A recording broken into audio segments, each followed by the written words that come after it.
Hello. Hello. Hello. Hello. We are the Busby Boys. Hello. Hello. We are the Busby Boys. And if you are a City fan, surrender or you die. We all follow United. Hello. Hello. We are the Busby Boys. Hello. Hello. We are the Busby Boys. And if you are a City fan, surrender or you die. We all follow United. Nah, itu yang bakalan terus-terusan apa? Kata orang itu kan Manchester itu biru. The city is yours. The city is yours. 20,000 empty streets. Are you fucking sure? Gila, ngisi Etihad aja nggak bisa. Padahal juara. Tim juara. Gimana sih? Gua akui Manchester City itu ada di tengah kota. Biru. Ya, Manchester City itu ada di tengah kota. Sementara Manchester United itu ada di kabupaten. Tanjung Priok lah. Malang juga tim yang di dalam kotanya kurang bagus. Yang kabupatennya yang bagus kan gitu. Kebalik warnanya aja. Tapi sebelum semuanya kita bumper dulu dong. Oke.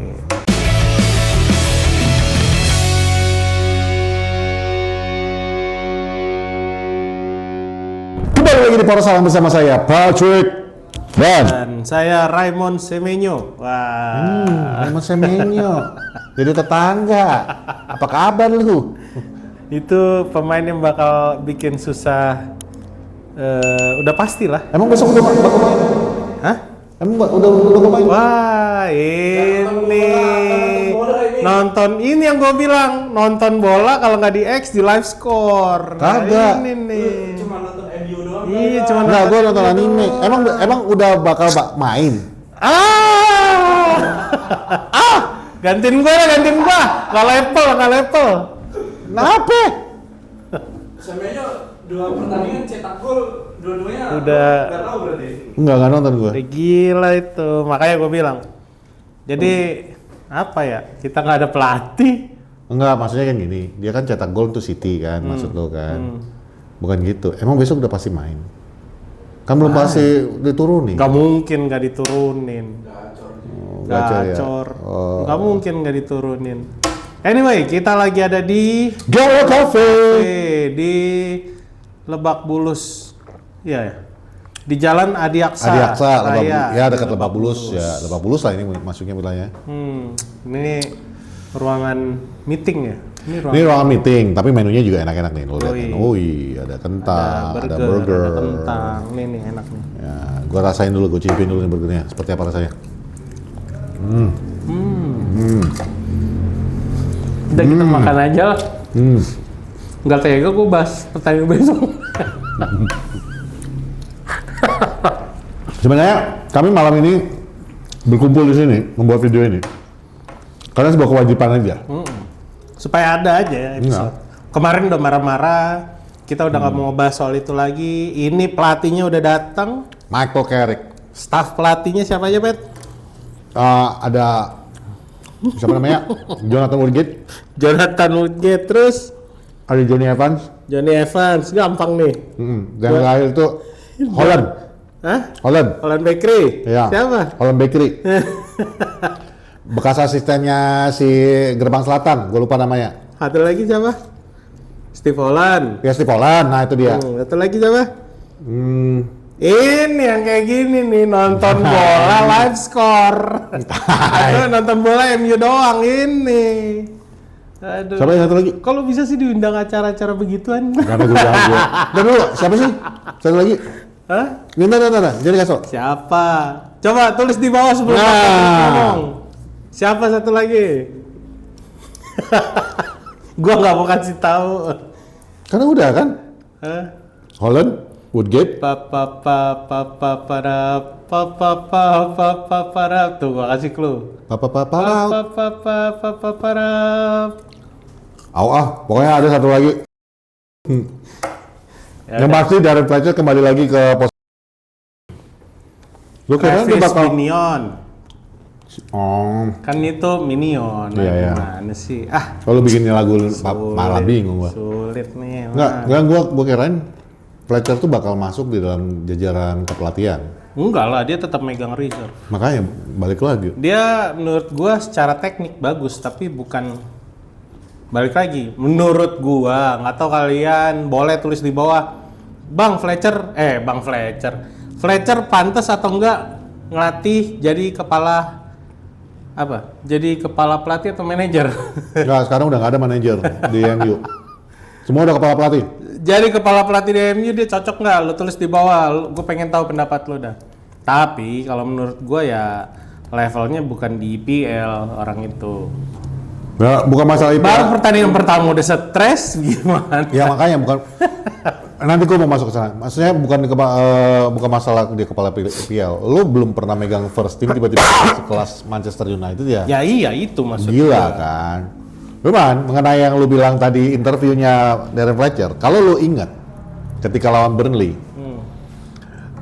Darren Fletcher itu mengeluarkan statement yang datang makanan saya. nih. Terima kasih. 1 million zillion jillion dillion cotillion times later. Ya itulah tadi iklan dulu. Kan? Nah, Ini udah datang. itu yang gua nginget ya masalah interviewnya si Darren Fletcher kan. Yang di interviewnya pertama waktu habis Burnley, dia mengatakan bahwa these boys punya semangat, ini kita bisa melakukan Kok lawan sesuatu. Burnley? Iya Burnley yang sebelum Brighton. Oh, Jadi kan di interview itu masih positif lah omongan dia. Lalu setelah Brighton, dia tiba-tiba mengatakan, ini pemain-pemain ini harus bermain lebih tanggung jawab, lebih kompak, lebih ini, lebih. sebenarnya jadi itu semua komentar yang sama yang dikeluarin sama Jose Mourinho, Mourinho, sama sama Ralf Amorim, Rangnick, Ralf sama Rangnick, ya. Ole juga. Iya terakhir sama Amorim. Masalah yang sama selalu terulang. Cuman ya gimana, lu nggak bisa ganti semuanya dalam waktu singkat. Menurut Januari ini aja kita nggak dikasih pemain. mereka yang suka trade out, bisa mau. Gue udah nggak mau ngebahas lagi, percuma energi gue habis buat lo semua yang terserah lo mau ngatain gue apa, tapi gue udah males ngebahas lo semua. Enggak, gua Udah berlalu, sekarang udah ada Michael Carrick, kita nggak tahu gimana hasilnya ke depan, tapi ya disupport aja. gua kasihan sama kameramen Arsenal sih. Kenapa? Lu marah-marah minggu lalu di episode yang kemarin. Dia nambah kerjaannya ngeblip itu banyak banget. Blip. Dia bilang nggak semuanya bang nggak bisa. Oh ya udahlah, nggak apa-apa lah. Cuman ya gimana, udah begah. Masa setiap ada pelatih gagal dikit digituin kan ya. Gua rasa nih bentar lagi Carrick juga digituin, carry out. Padahal cuman interim. Ya. Udah pasti begitu, udah. Gua keulang lagi. Gue sempat lucu ngebaca Twitternya Amel tuh, ada salah satu Siapa warga Amel? warga polos. Amel emang kadang-kadang suka polos ya, warga poros. Siapa? Ada dulu pernah jadi bintang tamu kita juga di Poros. Bidadari Poros salah satunya. Jadi gue baca tulisannya cuma tentang komentar tentang Michael Carrick datang ke MU ya. Yang ditulis di situ, gue belum siap denger Carrick dikata-katain. Dia udah ngebayangin nih, bakal dikata-katain nih Michael Carrick nih. Sebenarnya udah harus siap nggak siap sih kalau mau ngomong kayak gitu, kecuali lu mau ngegoreng berita itu ya. Itu udah terlatih sebenarnya dari zaman sekarang gini, dari zaman Ole maksud gue ya. Dari zaman Ole udah kayak gitu. Untungnya Michael Carrick 3 pertandingan terakhir trennya bagus. Ya. Terus masuk Ralf Rangnick. Nggak lama kemudian berantakan. Sebenarnya tren nyalahin pelatih, even itu orang yang harusnya kita hormati, udah mulai dari Ryan Giggs ya nggak sih? Udah mulai dari dia. Emangnya ya? Iya, sempet ada yang bilang kayak Ryan Giggs nggak pantas. Nah dari situ aja sebenarnya udah ada bibit kalau Ryan Giggs lanjut udah pasti lo kata-katain kan gitu. Terus Carrick untungnya bagus, cuma 3 pertandingan. Ruud van Nistelrooy, ada yang pro, ada yang kontra. Itu aja udah ada bibit-bibit sebenarnya. Ditambah lagi sekarang, balik lagi Michael Carrick. Gua nggak tahu lah, siap nggak siap ya. Ini Manchester United. Tapi menurut lu, Mon, kan kemarin tuh ada sempat isunya Ole atau Michael Carrick ya? Enggak, gue salah satu orang yang nggak percaya sama Enggak, Ole kan bakal balik. isunya kan kemarin tuh Ole atau Tapi gue Michael nggak Carrick. Misalnya nih, katakan bukan isu, misalkan bener gitu loh. Bener. Lu lebih prefer yang mana sih sebenarnya? Gue lebih prefer Michael Carrick Kenapa? karena Ole dia bawa trauma. Trauma. Iya. Maksudnya? Dia pernah habis dihujat bukan cuman di sosial media, di Manchester sana juga kan sempat dijelek-jelekin, dibuing di jalan, di stadion dibuing. Mungkin dia akan sukses di awal-awal, tapi balik lagi ini interim ya, gue nggak tahu ke depannya. Cuman apa ya, nggak semestinya orang yang udah ngebawa banyak hal buat klub ini, terus kembali lagi sebagai pelatih dicela habis-habisan, dan itu berakhir masanya. Terus dia balik lagi, lu mau kayak gitu? Kalau gue sih itu cuman kayak ngasih lihat kalau fans kita ini simply apa ya kasarnya tolol aja udah. Orang siapa? Carrick, John Terry, Frank Lampard pernah ada di sana, dibuing tapi dibela gitu loh, ngerti gak? Nah kita mungkin lebih ke fans sosial media ya. Gue rasa Gak ada juga yang gitu bisa naker gitu loh, Pep. Ya. Gak ada yang ngebela itu pelatih. Gue sih ngelihatnya kalau di yang sekarang kita gunakan istilah match goers ya. Match goers itu adalah mereka-mereka yang datang ke sana dan Stratford End. Beda. Ini dua juga berbeda. Stratford End juga match goers, tapi mereka itu adalah yang khususnya lagi. Nah kalau gue sih ngelihatnya, kalau dari sisi Stratford End kita nggak usah raguin lah. Mereka selalu back the manager kan, sejauh yang kita lihat. Kecuali siapapun itu, entah legend, entah pemain, bikin kecewa mereka dengan mengatakan kalau dia mau pindah, dia jelek-jelekin fans, dia menganggap Manchester United. Nah itu baru Stratford End stand up. Orang ini tidak perlu dihormati gitu kan. Gue sih ngelihatnya gini, kayak misalnya Ole pun waktu masa jabatan dia itu kan juga tetap disupport sama mereka-mereka yang match goersnya. Oh iya. Itu terbukti dengan mereka tetap datang di away match kan gitu. Justru yang toksik itu adalah yang di medsos kan sebenarnya. Nah kalau medsos ini juga kan balik lagi bukan ada juga yang datang Old Trafford ada. Cuman kan maksudnya lu kalau lihat dari 75.000 orang yang ada di situ, itu mereka cuma 1-2 yang ibaratnya lu ngebandingin 1 banding 75. Banyak Pet yang waktu oleh itu nggak maksudnya komparasinya itu mungkin nggak satu banding gitulah. Maksudnya tapi pasti ada. Namanya orang pasti punya opini kan. Cuman maksud gue it's irrelevant kalau menurut gue.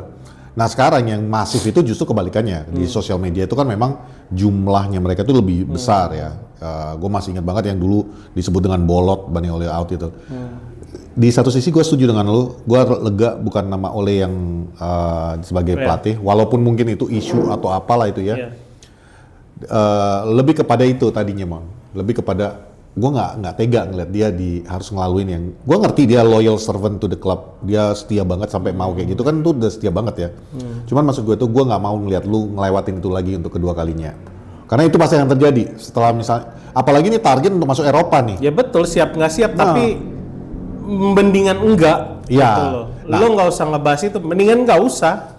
Di sisi kedua, di sisi lain gue juga melihatnya Ole dulu sukses karena ada di belakangnya itu Michael Carrick dan what's his name?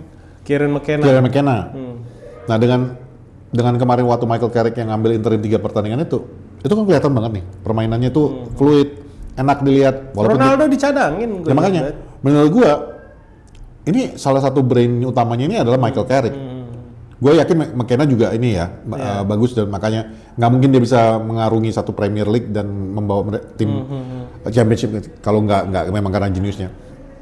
Jadi gue ngeliat ya it's better Michael Carrick lah sebenarnya. Cuman apakah dia mampu mempertahankan kita untuk di zona Eropa, itu yang harus kita lihat. Itu sebenarnya pertanyaannya ditujukan bukan buat Michael Carrick. Michael Carrick ini yang mengambil alih kemudi sementara. Semuanya dikembalikan lagi ke manajemen sama pemain. Contoh, ini orang udah masuk nih. Yang dia handle ini pemain-pemain 3-4-3-nya Ruben Amorim. Lu mau lakuin apa nih sama dia 6 bulan ke depan? Ya kan? 5 bulan lah, 5 bulan ke depan lu mau bikin apa sama dia?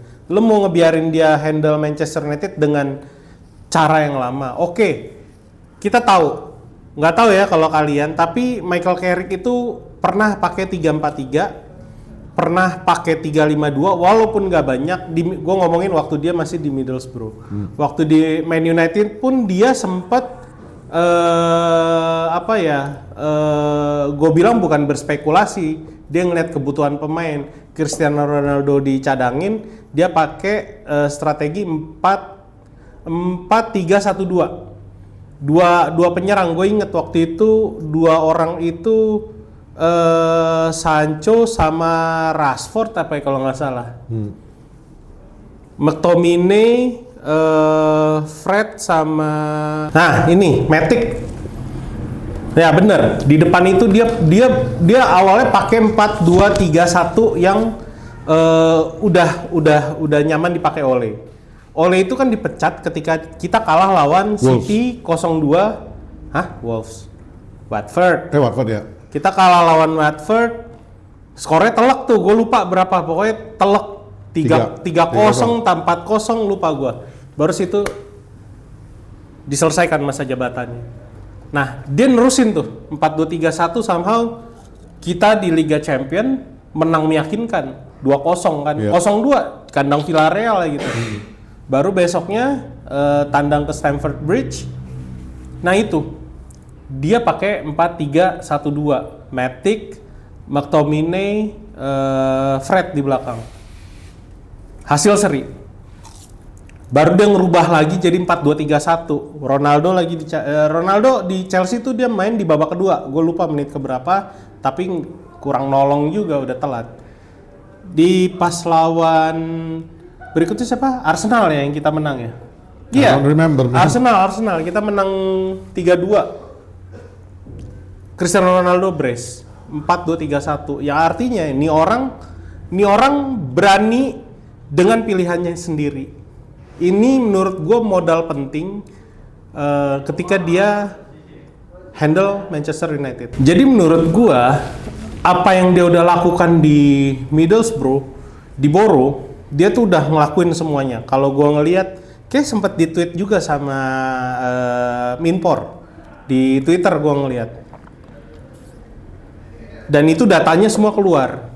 Itu sesuai. Kalau gue kan ngelihat pertandingannya kan, gue cek satu-satu. Oh dia pakai 3-4-3. Wah gila dia pakai 4-4-1-1. Wah gila dia pakai 3-5-2. Dia nyoba semuanya, tapi memang yang nggak works di take out.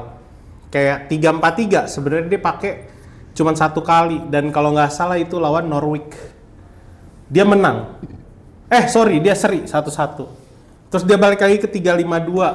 Dia lawan Coventry City, dia menang. Maksud gue dia udah punya formula sendiri nih. Dia udah punya formula sendiri, akhirnya dia balik lagi ke 4-2-3-1. Itu menurut gue andalannya. Gue nggak tahu rencana dia karena gue blank soal championship. Gue nggak tahu apakah saat itu di 2022-2023 ya, yang dia oke banget di Borough, itu gue nggak tahu Norwich itu jago banget atau enggak, Coventry jago banget atau enggak, Millwall gue nggak tahu. Coventry ya kan sampai ke semifinal sama kita. Yang artinya nih orang udah punya planning, udah punya rencana, dan dia bisa nemuin pemain yang tepat dengan apa yang dia mau. Nah kita tahu nih sekarang sistem yang udah dibentuk buat pemain sekarang, kita balik lagi ke Manchester United, yang udah dibentuk sekarang nih 3-4-3. No doubt, lu mau pakai 4-4-2, 4-3-3, nih pemain semua, khususnya back lah. Mereka taunya di belakang tuh 3 orang udah cukup. Lu nggak usah mundur semuanya, karena kalau lu mundur kejadian kayak kemarin, bingung. Keramaian. Si Liha pas Druga masuk, Druga ya.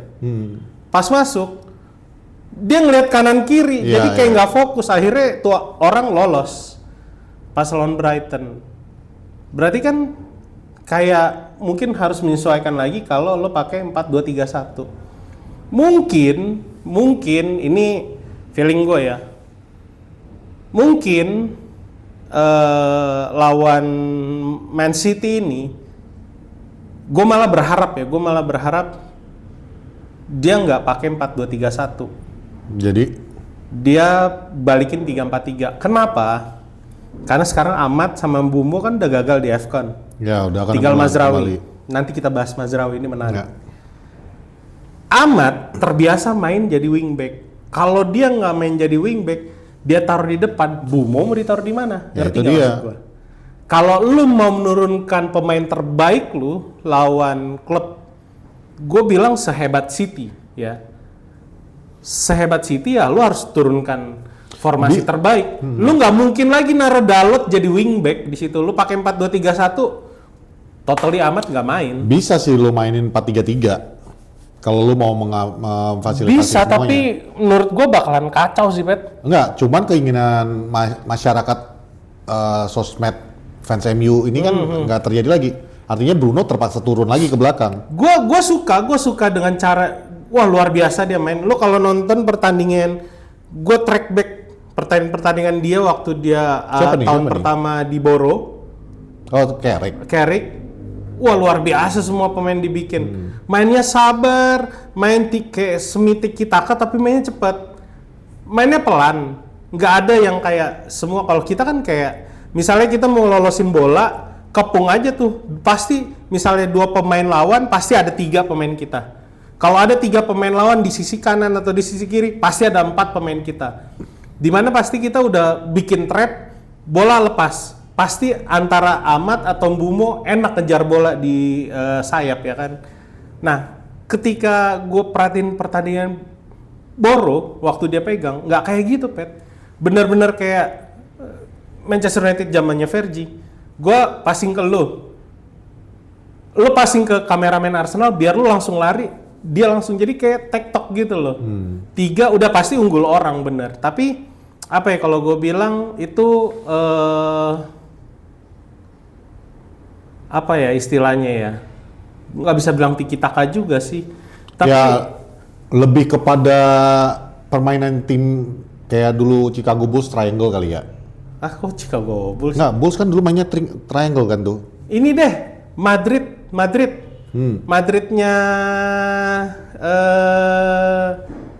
siapa zamannya Casemiro, Modric, Sama sini. kan Ancelotti. Ya, Ancelotti. Ancelotti.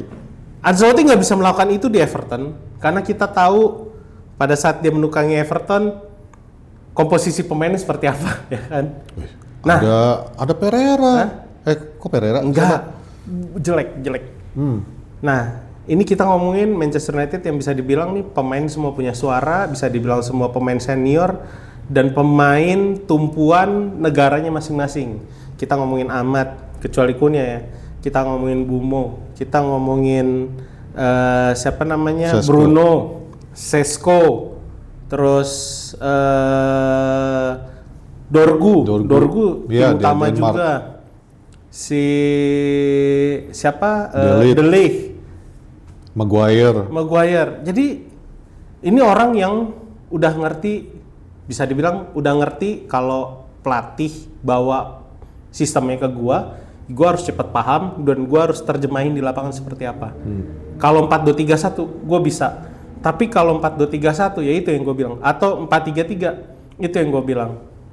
Mungkin akan ada pemain yang off karena yang udah dibawa sama Amorim dari kemarin, pakemnya tetap 3-4-3, lu main 4-4-2, lu main 4-3-3, kembali lagi ke 3 back. Selalu begitu. Itu transisi doang, permainan fleksibel. Kalau lu pakai 4-2-3-1, gue nggak yakin ada Ahmad di depan. Lo pasti pasang, dan kalau dia jadi wingback, dia gantiin, lo harus pasang Dalot di situ, mau nggak mau karena nggak ada pemain lagi. Kalau misalnya lo taruh Ahmad di situ, berantakan tuh anak. Gitu loh, Pet. Jadi itu kenapa gue berharap besok ya udahlah, lo jarang pakai 3-4-3, tapi lo ada sekitar 7 atau 8 games lo pakai sistem 3-5-2, 3 back dengan 5-2, dan itu menang, itu banyak. Dia termasuk yang lawan Coventry City. Maksud gue, ya udah, lo ikutin dulu sistem yang ada sambil lo adjust ke depannya, karena ini lawannya habis Manchester City lawan Arsenal. Just in case kita kalah, jangan sampai ke bantai, paling nggak seri. Kalau kalah, ya itu, jangan sampai ke bantai. Itu enak tuh main lawan Arsenal, karena ini City lagi di top perform, Arsenal juga. Jadi menurut gua apa ya, kasarnya korbanin lah game lawan City. Kalau kita bisa menang, luar biasa sih, Pet. Sebenarnya kalau kita menang, gue seneng dalam hati Manchester United-nya menang, tapi gue sedih. Kenapa? Karena itu lari, kabur. Arsenal bisa kabur. Cuy, kalau kita bisa ngalahin City besok lawan Arsenal gampang. Nah, tapi ya ada masalah di sini. Tadi kan gue bilang gue berharap balik lagi ke 3-4-3 atau lu pakai 3-5-2 deh. Biar Ahmad, Mbeumo kepake. Di belakang ya lu tinggal pilih aja, kan udah pada sembuh ya, termasuk Deli. Nggak tahu gue Deli belum, yang pasti kan Maguire udah, Yoro ada, Heaven oke, Liha juga oke, Shaw juga nggak ada masalah. Ya gue berharap itu sih tetap 3 back. Tapi kalau dia pakai 4-2-3-1, itu yang gue bilang. Terakhir kali kita menang lawan Arsenal dan game yang dilakoni 3 game yang ditukangin sama Michael Carrick di sebelum Rangnick masuk, itu dia ngandelin Dalot. Jadi Wan-Bissaka sama Alex Telles. Tapi ketika kita lawan Arsenal kita menang meyakinkan 2-3 itu, 2-3 apa 3-2, intinya kita menang lah di lawan Arsenal yang Ronaldo 2 gol, 1 penalti. Di situ ada Dalot, yang artinya dia nggak pernah ngeliat ada Ahmad di wing karena Ahmad nggak ada, adanya Sancho sama Rashford. Nah sekarang nih pemain yang menurut gue udah bagus, udah mengerti apa yang dimau sama Ruben Amorim dari kemarin. Mereka udah terbiasa merubah taktik di tengah pertandingan, mereka menjalankan sistem dengan benar. Cuman ya itu balik lagi ya, gue nggak mau bahas, kita masih ada missing link di defender midfielder dan Sesko juga belum proven. Tapi belakangan ketika diambil sama Fletcher udah 3 gol nih si tapi dengan Sesko. formasi 4-2-3-1. 4-2-3-1. Nah balik lagi, ada Ahmad, ada Mbeumo. Jadi kalau lo mau mainkan semuanya ya entah 3-4-3 atau 3-5-2, abis itu lo cari solusi seperti apa. Kalau memang mereka Carrick mau memaksakan 4-2-3-1-nya, justru menurut gue ini menarik banget, karena udah pasti gue ngelihat bakal ada Dalot di situ. Tadi gue bilang gue mau bahas Mazraoui. Lo ada yang mau di komen dulu nggak sebelum gue lanjut? Oke. Lanjutin aja dulu. Gue mau bahas Mazraoui. Kita tahu nih Maroko menang meyakinkan lawan Egypt, lawan Mesir kemarin, dan dia masuk ke semifinal, final. Lo tau nggak posisi Mazraoui di mana? Wingback di kiri. Yang artinya Carrick sebenarnya udah punya nih yang dia butuhin semuanya. Kalau biang masalahnya si tolol dari kemarin, ya gue ngomongin Dalot. Kalau biang masalahnya dari kemarin tuh Diogo Dalot, ya lo ditinggal maksimalin Dorgu di kanan, Mazraoui di kiri, selesai. Karena dia bisa memainkan peran itu di Mesir. Di back tengah kalau lo pakai 4-2-3-1. Maksud lo maksimalin Ahmad di kanan? Enggak. Kalau dia mau pakai 4-2-3-1 artinya harus wingback yang bukan wingback attacker dong. Ya, harus wingback yang harus bisa ngimbangin, dan itu punya Dorgu sebenarnya skillnya. Kalau lo suruh Ahmad bertahan suruh rusak. Karena dia di Pantai Gading aja mainnya nyerang banget gitu kan. Ya.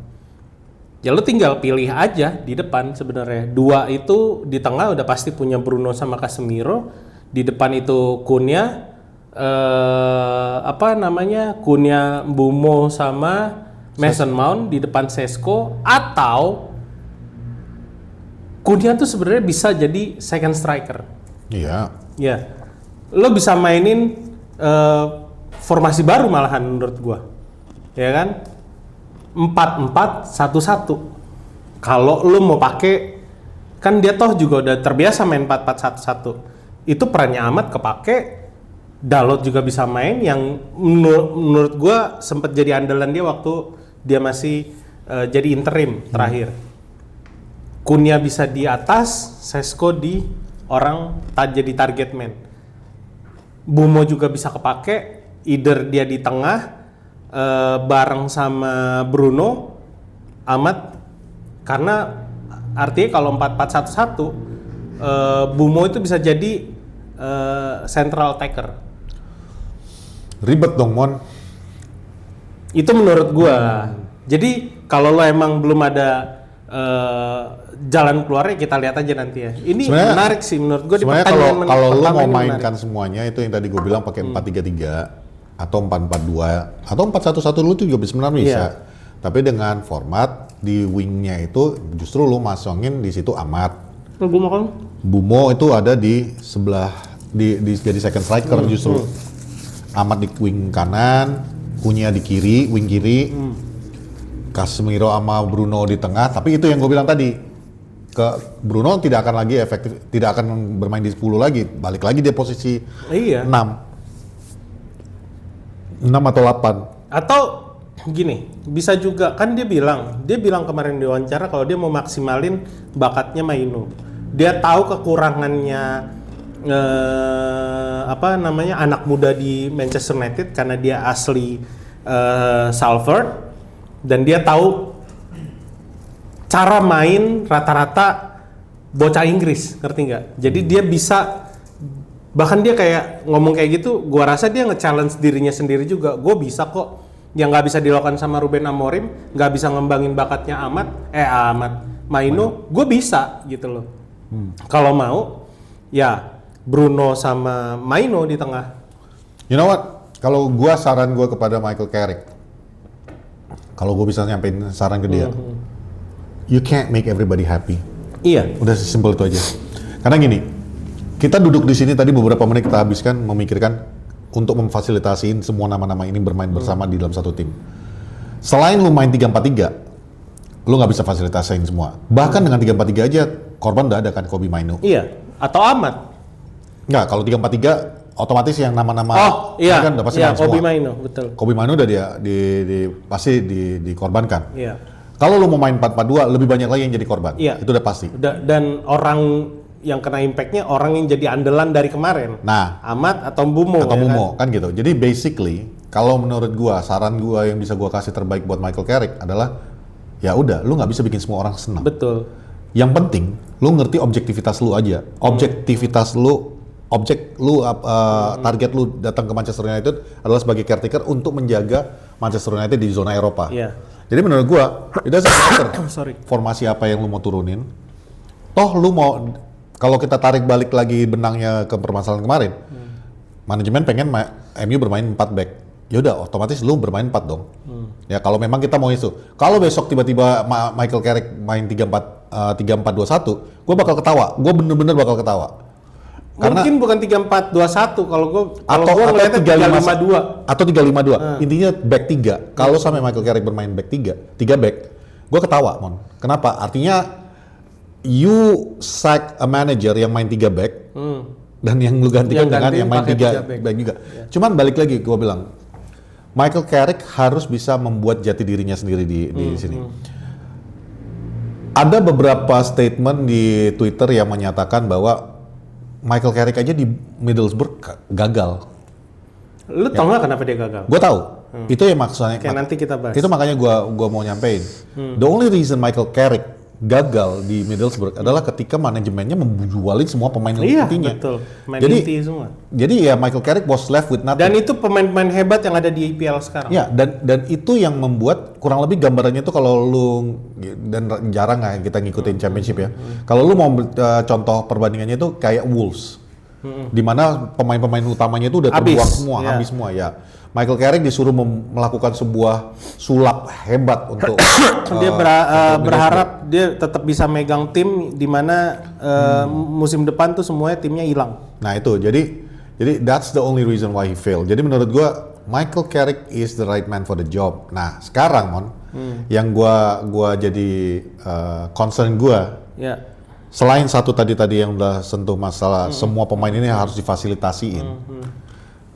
Concern gue yang kedua adalah Pep Guardiola juga kan, this is not a yesterday manager gitu loh. Dia pasti sudah menyesuaikan dan dia punya ambisi nih. Dia bukan ambisi, dia punya target untuk pertandingan besok. Mau nggak mau, bukan cuma masalah derby ya ini penting. Yeah. Tapi mereka tuh harus mengejar poin dengan Arsenal. Yeah. Jadi like it or not, Michael Carrick has his job cut off for him. Yang menarik kemarin tuh si Pep sempat muji Michael Carrick karena gue tahu banget Pep tuh memuja cara Carrick handle pemainnya di lapangan tengah. Dia tahu kekuatannya Michael Carrick di tengah. Ini sempat gue catat ada beberapa pemain dia waktu di Boro tuh yang hilang dan memang pemain-pemain bagus sekarang di EPL. Ada Marcus Tavernier, ada Jet Spence di Spurs, Matt Tavernier di Bournemouth. Terus Morgan Rogers Aston Villa, terus Ryan Giggs, Aaron Ramsey bukan Aaron Ramsey Arsenal ya? Aaron Ramsey Arsenal. Emang ya? Iya, Aaron Ramsey Arsenal. Terus ada udah sisanya sih emang yang bagus di Championship kayak Ben Gannon, terus Cameron Archer, Chuba Akpom yang ada di Ajax. Itu menurut gue pemain-pemain bagus semua. Yang ketika mereka pindah klub, mereka membuktikan diri kalau ya gue di mana aja gue bagus gitu loh. Ya. Di bawah Carrick ini pemain semua jadi, semua bisa dipoles dengan baik. Dan ini rata-rata yang gue sebutin tadi pemain tengah. Yang sekarang menurut gue kita walaupun dalam tanda kutip bagus, tapi rata-rata udah tua pemain tengah kita. Gue bilang ya kalau memang mau ngeladenin siapa namanya Pep, yang gue yakin dia juga antara 4-2-3-1 atau 4-1-4-1 karena dia memanfaatkan si Semenyo yang lagi on fire. Jadi ada kekhawatiran dia sama apa yang akan dibawa Michael Carrick hari Sabtu nanti. Di tengah udah pasti akan ada pertarungan di sana. Nah, gue ngelihat kalau misalnya memang Carrick yang tadi lo bilang dia nggak mau main aman, ya udah lo bawa filosofi lo yang udah tahu lo gimana cara handle pemain. Atau dia juga kemarin udah latihan ya, udah di blast sama akun-akun Man United termasuk Manchester United-nya sendiri. Termasuk di dalamnya adalah si Wilcock datang ke latihan, gue itu bingung banget ngapain. Kayak biasa lah, wajar. Karena dia kan yang harusnya paling dekat sama kepala pelatih kan. Jadi ya udah, lo memang kalau mau ngebawa filosofi lu, ya lu main dengan apa yang lu tahu. Lu main dengan 4-2-3-1. Tapi tetap kalau menurut gue baiknya untuk sekarang ya udah 3-5-2 aja gitu. Cuman ya udah 4-2-3-1 udah pasti ada pemain yang jadi korban di situ. Bedanya kalau kita tarik ke belakang di zaman dia dulu, semua pemain mau main karena kita tahu toksiknya line up waktu itu. Ada Sancho, ada Rashford, ada apa namanya ada Cristiano Ronaldo luar biasa. Jadi ini pemain udah tinggal yang dulu ya, Luke Shaw, Maguire, Bruno, Dalot, tinggal 4 pemain itu. Sisanya semua pemain baru yang menurut gua bisa kok lu arahin. Dan itu di situ ada Johnny Evans yang menurut gua semua pemain pasti hormat sama dia karena dia udah dianggap cukup senior dan dia bersedia nggak main kalau emang gue dibutuhin, gue turun gitu loh. Dan ada Maguire di sana. Jadi menurut gue nggak akan sulit untuk ngatur pemain-pemain ini. Kalaupun memang ada pemain yang harus tidak bermain kayak Ahmad atau nanti Mbumo, gue nggak tahu siapa yang akan dipilih. Ya udah, gue rasa mereka pasti terima. Dan gue nunggu banget nih Dalot di bawah Michael Carrick akan jadi seperti apa. Karena ini udah nggak ada. Bakal sama aja, Mon. Udah nggak ada obat. Iya bakal sama aja, cuman paling nggak seorang Diego Dalot dibawa oleh Jose Mourinho di tahun 2016. Ya. 10 tahun kemudian masih sama aja cara mainnya. Tapi paling gue juga salah satu yang waktu di zamannya Ole, gue ngasih kredit, bukan kredit, gue ngasih secercah ruang lah untuk mengubah pikiran gue tentang seorang Diego Dalot. Tapi Diego Dalot kan? Diego Dalot kan? Maksudnya dengan gue udah ngasih kesempatan, ya maksudnya dalam otak gue mungkin ada perubahan, mungkin bakal berubah. Bahkan di zamannya Ruben Amorim gue pikir 3-4-3, nih lu difasilitasiin banget ini. Tapi at the end it's the same thing. 2016 ke 2020. Gua satu-satunya hal yang gua hargai dari Diogo Dalot adalah ketika dia dipinjemin ke AC Milan. Oh iya, benar. Itu zamannya Ole itu. Di zamannya Ole itu Udah benar. itu terbaik dah. Itu Diogo Dalot canggih. Cuman ya nggak, maksud gue gini loh man. The thing about pertandingan besok melawan Manchester City. Kita lihat beberapa faktor. Jadi balik lagi yang kita sering bilang di Perosalang itu kan sepak bola itu nggak cuma taktik 90 menit di lapangan. Iya. Kita lihat faktor-faktor eksternalnya dulu. Faktor eksternalnya itu Manchester City udah ngedrop kalau nggak salah 4 poin ya, 2 pertandingan terakhir. Mereka kan ngotot di sini. Ya, gue yakin mereka akan ngotot di sini karena mereka akan melihat dari, kalau kita lihat dari POV-nya Manchester City, ini klub lagi berantakan. Ini klub baru ganti caretaker baru lagi malah. Ini klub baru keluar dari FA Cup. Ini semua lagi ngedrop banget. Jadi ini kesempatan buat mereka untuk mencuri poin di pertandingan besok. Dan ini dibutuhkan untuk menempel kepada Arsenal. Itu udah pasti ya. Yang kedua, kita juga ngelihat dari sisi Manchester United-nya sendiri. Yes, Michael Carrick mungkin lebih baik daripada Darren Fletcher ya, itu udah jelas. Cuman Michael Carrick juga ibaratnya langsung terjun game pertamanya itu langsung melawan Manchester City. Not the first time dia menghadapi City, Manchester City. Dia pernah bersama Ole dan McKenna dulu menghadapi Pep dan sukses ya, in mind. Cuman untuk besok nih benar-benar lu baru training berapa hari saja nih? 2 hari. Iya. 2 hari untuk melatih apa yang dia mau. Gua yakin, nggak tahu ini asumsi gua, tapi gua yakin Michael Carrick itu mengatakan di sesi training kemarin, kalian tuh nyamannya dipakai formasi apa? Oh, ada possibility Pep akan pakai 4-1-4-1. Nah, itu tadi balik lagi gua yang ngomongin gua tadi. Gua nggak terlalu yakin seorang Michael Carrick akan mengatakan kita besok main dengan formasi Apa ini. sih, sambil makan ya, Ya, Pak? Kalau udah dingin gak enak ini. Gua nggak terlalu yakin bahwa Michael Carrick akan mengatakan kita akan main dengan formasi kayak gini. If he's a good manager, dia akan nanyakan dulu.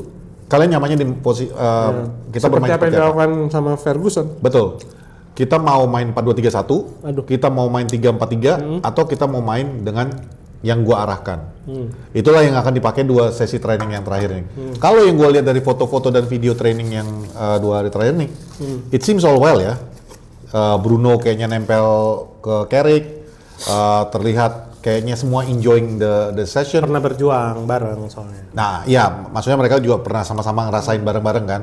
Bruno juga udah pernah ngerasain. Walaupun yang kayak kata lu bilang tadi, yang sisa-sisa dari zamannya Ole itu kan tinggal 4 apa 5 orang kan. 4 orang.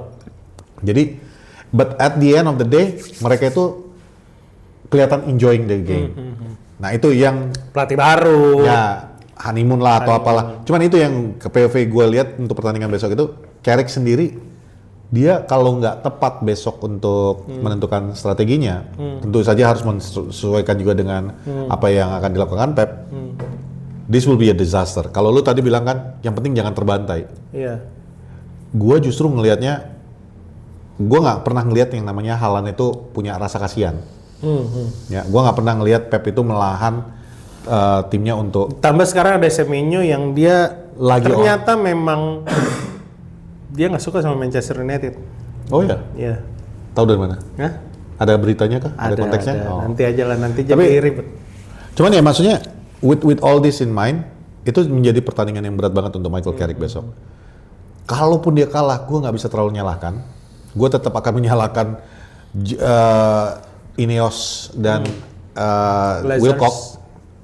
Gue lebih kepada Glazers. kepada Wilcox sih sebenarnya. Glazers out Ya, ya, jangan lupa Glazers out. Blazers out. Nggak, cuma maksudnya gue masih tetap menyalahkan Wilcox. Gue belum bisa move on dari itu karena this stupid idiot yang membawa egonya sampai akhirnya semua berantakan.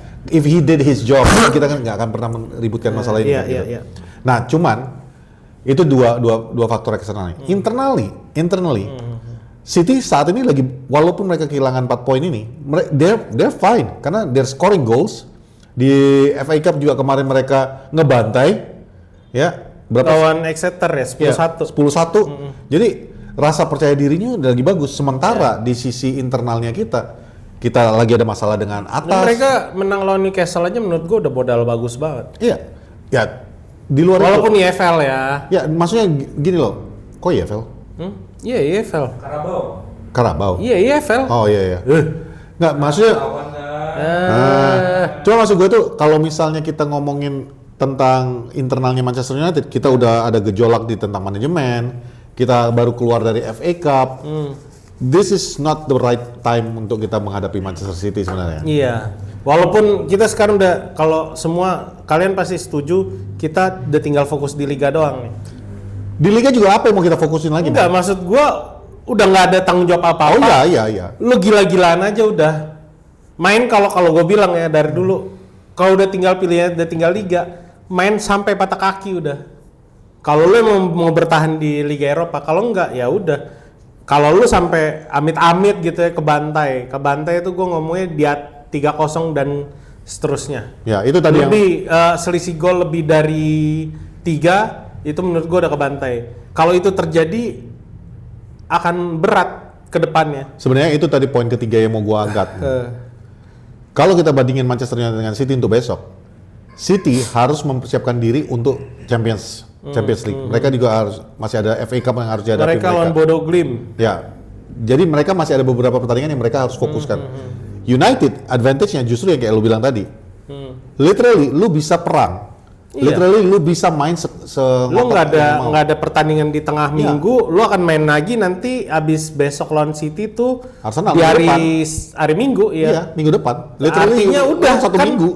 Waktu lu banyak kalau lu emang mau capek udah di situ udah. Karena lu punya waktu untuk kembali rehat. Iya, lu punya waktu buat mijit, lu punya waktu buat ice bath, apalah lu mau. kolam cetek, apalah ya. Kolam ceteknya beneran, tapi mereka. Gue mancing metrik nih. Cuman maksud gua, that's the advantage untuk besok. Ya, Manchester United basically you have nothing to lose anymore. Ya. Ya you go out there ya ibaratnya kayak Amorim aja. You die on your sword juga gitu loh. Kalau apapun yang terjadi besok ya udah go out and fight. It will be a tough game. Pasti. Kalau gue mau nanya nih ke kameraman Arsenal, lu ngarepin United menang kan? Jelas, untuk lebih jauh kan? Tapi setelah itu baru lu ngarepin kita kalah kan? Nanti buat yang mau ketemu sama kamerawan Arsenal bisa datang di. Oh ya, kita bikin nobar jam berapa kita mulai? 6:30 kita udah open gate di open gate ya? Karena gamenya 7.30 di Lithium Rooftop Bar di Jalan Radio Dalam nomor 13. Nomor 13. Jadi datang, kita saksikan. Gua nggak mau bilang derby. No, it is a derby. Mau dengan kondisi apapun, it's a derby, man. Ya, kita akan saksikan perjuangan Michael Carrick dan teman-teman menghadapi ujian pertamanya. Tapi sebenarnya ada satu bonus lagi, Mon. Untuk MU di pertandingan besok. Apa? Lu udah sebut tadi. Michael Carrick itu ibaratnya sepantaran. Ibaratnya lu nih sekarang ngelatih kita istilahnya. Ya. Jadi nggak ada lagi istilahnya ada jarak gap antara manajer dengan pemain. Which is a good thing and a bad thing ya. Semua pemain Boros setuju Michael Carrick adalah pelatih terbaik ketika mereka bermain. Itu keluar dari mulutnya Morgan Rogers, Tavernier. Kalau gue suka gaya Michael Carrick ngelatih, dia menganggap kita tuh udah kayak temen sparring, dia ikutan main juga. Jadi kita tahu apa yang dia mau di lapangan. Yeah. Nah, semoga ini semangatnya dibawa di pertandingan besok. Kecuali si tolol, gua nggak tahu nanti dia mau ngapain tuh. Nggak apa-apa, toh kita sekarang ada Jonathan Woodgate kan di dalam tim kepelatihan. Kalau kira-kira si tolol nggak bisa main, Woodgate aja diturunin. Intinya, dikala semua klub lagi sibuk cari pemain, kita sibuk menata kehidupan. Karena udah nggak tahu lagi nih, dalam waktu 1 bulan lebih ini akan ada pemain baru atau enggak, gua rasa sih nggak bakalan ada ya. Justru kalau ada malah jadi ibaratnya Manchester United ngeludah di muka Amorim kalau menurut Enggak, kalau gue bilang juga kalau ada bakalan berantakan karena ini jadi skuadnya Amorim ke Michael Carrick, ngerti nggak maksud gue? Cuman kemarin ada berita, gue baca Manchester United menyatakan ya ada transfer buat Michael Carrick. Kalau memang transfernya itu defender midfielder, gue setuju. Tapi kalau penyerang, defender midfielder sama striker, gue ngerti nggak maksud gue? Kalau yang datang defensive midfielder, ya itu ngeludahin Ruben Amorim di mukanya langsung. Karena that's exactly yang diinginkan Ruben Ya Amorim. itu cuman ngasih lihat kalau manajemen ini udah nggak usah ngasih lihat sih kalau menurut gua dengan pemecatan Ruben Amorim balik lagi nih kita nih emosi lagi gua. Emosi goblok. Ya itu dia maksud tindakan gua. paling tolol Nah, yang itu pernah dia maksud dilakukan gua. sama klub sepak bola profesional. Ya itu maksud gua. Tapi gua nggak mau ke arah sana karena menurut gue itu udah lewat. Kini udah ada Michael Carrick, kita bakalan melawan City. Gua nggak mau ngebahas itu. Oke. Cuman susah kalau nggak ngebahas itu, Man. Kalau memang betul-betul Bodoh. terjadi ada defensive midfielder yang didatangkan ya. Apalagi kalau misalnya defensive Kalau ada midfielder ya bagus, itu Ya bagus membantu. untuk kita. Tapi akan jadi masalah buat pelatih berikutnya karena dia harus nyari, nggak juga masalah sih karena Casemiro ini musim Nggak, terakhir. emang harus. Iya. Bukan cuma Casemiro, ada rumor bahwa Bruno Fernandes juga mungkin musim panas ini cabut. Gitu ya. Iya, jadi kalau misalnya lu apa-apa nggak sih. ngambil defensive midfielder atau midfielder intinya dua Iya. orang midfielder, you're stuck. Bruno Fernandes itu emang orang sosok penting di Manchester United sampai detik ini. Tapi balik lagi, gua balik ke statement gua di awal musim. Mumpung harganya masih mahal. Betul. Mumpung harganya masih mahal. Betul. Asalkan manajemen bisa menggantikannya, Mon. Oh iya. Kalau Menurut nggak gua bisa kalau Bruno menggantikannya, Fernandes ribet. kejual kita bisa beli siapapun. Siapa?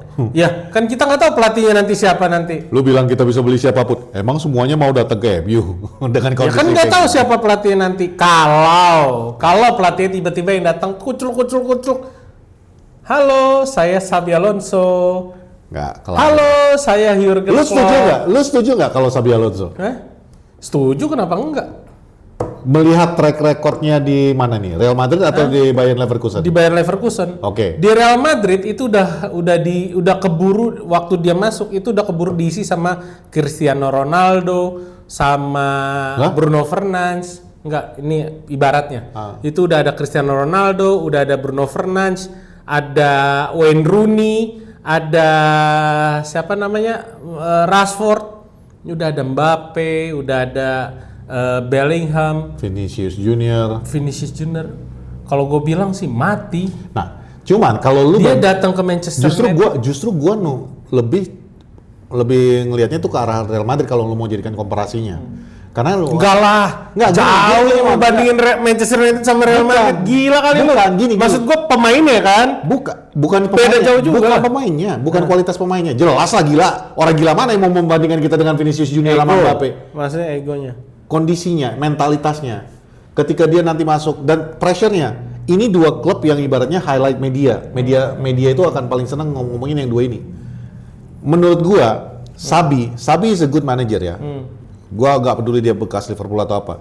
He's a good manager, tapi Leverkusen dia nggak punya tekanan. Justru dia the underdog, makanya dia bisa perform. Ketika dia perform, justru media itu melihat dia menjadi mengeluh-ngeluhkan dia. Karena yang di media spotlight itu kan adalah Bayern Munchen-nya. Ketika dia masuk ke Real Madrid, dia jadi on the spotlight. Bayern Munchen sih. Leverkusen. Enggak, gua bilang kalau Bayern Munchen itu kan spotlight-nya dia di Leverkusen, Iya, dengerin. iya, iya. Makanya ketika dia pindah ke Real Madrid, justru kebalikan kan, dia yang di spotlight gitu loh. Itu yang tekanan yang belum lagi yang waktu kejadian Vinicius Junior beribut sama dia ketika digantikan, belum lagi masalah dia externally di luar lapangan juga Sama Mbappe disorot. juga sebenarnya udah Sama banyak. Mbappe juga. Sama sempat Bellingham ribut. juga udah banyak. Jadi maksud gua beban yang harus ditanggungnya itu kurang lebih sama kalau misalnya ke MU. Iya. Padahal MU ini pemainnya biasa-biasa aja, Mon. Masalahnya medianya paling doyan ngegoreng yang ini. Ya itu makanya harus jadi pelajaran balik lagi. Kalau lu nggak tiap hari, nggak setiap Manchester United main lu nggak keluarin hashtag Glazer out, hal ini akan terjadi terus. Jadi kalau lu mau Manchester United berubah, harus rubah dari atas, dari akarnya nih harus rubah ke bawah. Menurut gua kalau manajemen bisa ngegawangin manajer yang artinya bisa support penuh, gue dari kemarin setuju dengan apa yang Ineos lakukan karena dia benar-benar support Ruben Amorim, tapi sampai di titik kesabaran terakhir mereka kemarin tuh abis digoreng sama media, abis kena goreng sama legendnya sendiri, belum lagi fans-fans tolol. Akhirnya mereka ngambil keputusan yang tolol, maksud gue gitu. Jadi gue pengen ke depannya itu manajer bener-bener support manajemen bener-bener support apa yang jadi plannya si manajer. Kita nggak ngomongin interimnya Michael Carrick ke depan ya, karena apapun yang terjadi di atas belum ada yang berubah sama sekali, bener gak? Buat next pelatih di setelah musim dingin nanti, siapapun yang masuk itu benar-benar 100% disupport. Kalau mereka masih kena pressure juga dengan apa yang gue sebutin tadi musim depan, ya kita akan ngelihat Manchester United yang sama di level yang sama terus, Pat. Bahkan gini, menurut gua ke depan ada banyak pelatih bagus yang bisa dipekerjakan untuk menangani skuad Manchester United yang sekarang. Kalau memang Casemiro cabut, Bruno cabut, kehilangan pemimpin nih, klub. Ada Maguire masih. Enggak, maksud gua orang yang paling vital. Ya. Yang artinya siapapun pelatih yang masuk, dia bisa jadi bagian dari itu. Dia langsung isi kekosongan itu. Dia mau ambil pemain bagus atau pemain yang lebih senior, itu terserah. Siapapun pilihannya, menurut gua ya itu yang jadi rencana Manchester United dan harus disupport sama manajemen. Itu intinya. Bahkan gini, menurut gua, ini gua ngomong dari sekarang nih ya, perdana gua ngomong. Kalau memang Manchester United nyari pelatih, bukan Xabi Alonso yang masuk menurut gua. Siapa? Orang ini udah lama nggak ngelatih, tapi gua tahu track record dia selama melatih klub besar ini bagus. Cara dia ngelatih, cara pembawaan dia, apa yang dia lakukan, filosofinya. Namanya Edin Terzic. Siapa? Edin Terzic. Hah? Dia pelatih Borussia Dortmund. Oke. Sampai sekarang masih menganggur. Menurut gua itu pelatih yang cocok kalau Manchester United mau. Tapi kalau mau instan ya siapa pelatih yang nganggur sekarang gua nggak tahu nanti pilihannya apa, tapi menurut gua yang ideal Xabi Alonso. Tapi kalau yang memang mau cari pelatih ya Edin Terzic. Intinya harus ada support penuh dari manajemen. Itu sih. Itu yang bikin klub kita nggak jalan kemana-mana selama ini. Ya, kalau gua kirain tadi lu mau sebut Pochettino. Enggak, itu nggak pernah ada di list gua. Bahkan sebenarnya mau ngomong Jurgen Klopp tapi malu gitu. Enggak, kalau gua lu tanya ya, Mon. Kalau gua ada satu manajer yang lu bilang, "Pat, lu siapa sih yang lu pengen untuk melatih Manchester Jurgen United?" Klopp. Gua pengen Jurgen Klopp. Dia ngebawa Liverpool tuh lama, mau sabar apa manajemen United sekarang? Sebentar, Mon. Satu hal yang menarik dari Jurgen Klopp, gua fans MU tapi gua ngidolakan Jurgen Klopp banget. Kalimat pertama dia waktu datang ke Liverpool itu sesimpel, lu lepas dulu masa lalu lu. Ini backpack kita ini isinya sejarah kita. Edin Terzic.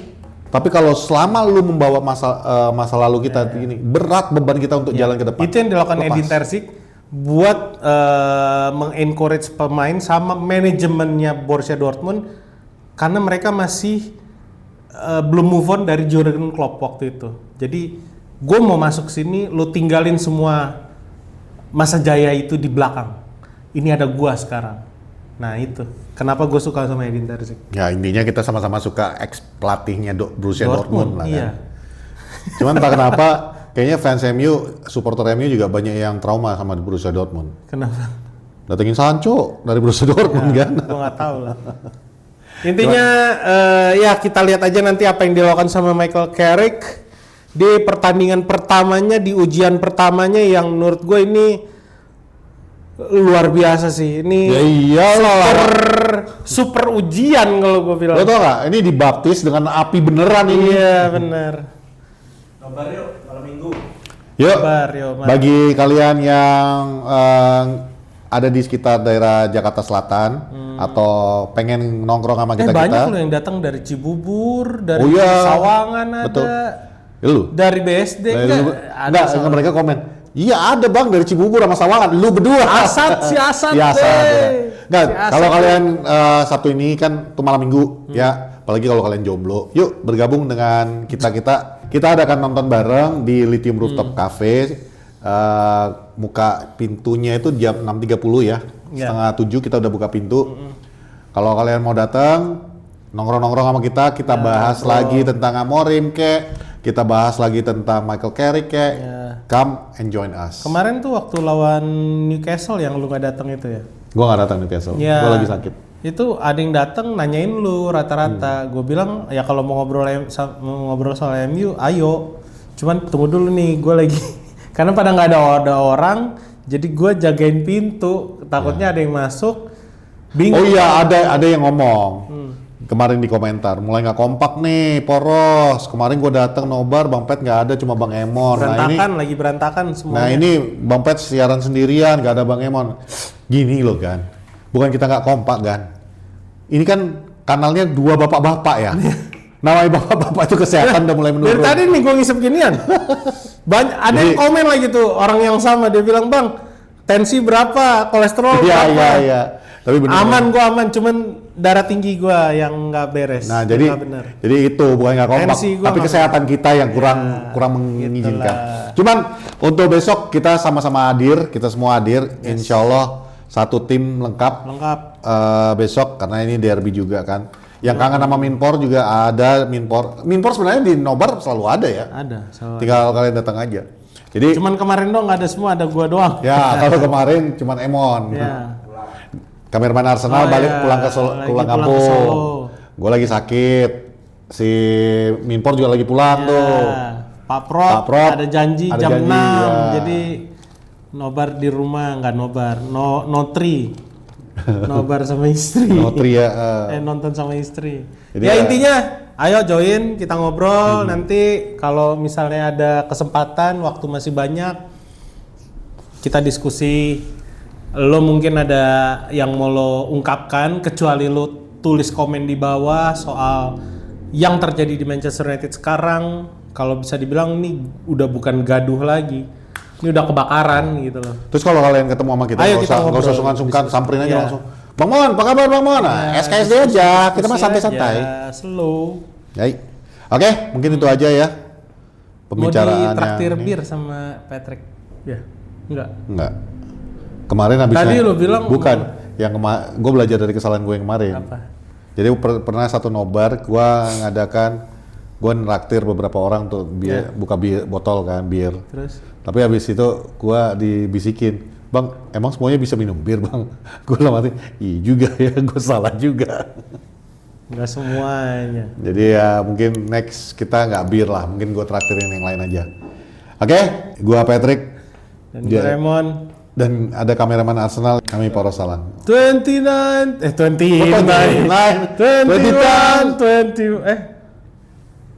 capek dah lo kan 20 times United 21 anjing. Ya otak dia udah juara lagi. 49 Tuh dia gitu tuh. 49 I say 49 undefeated by Man United.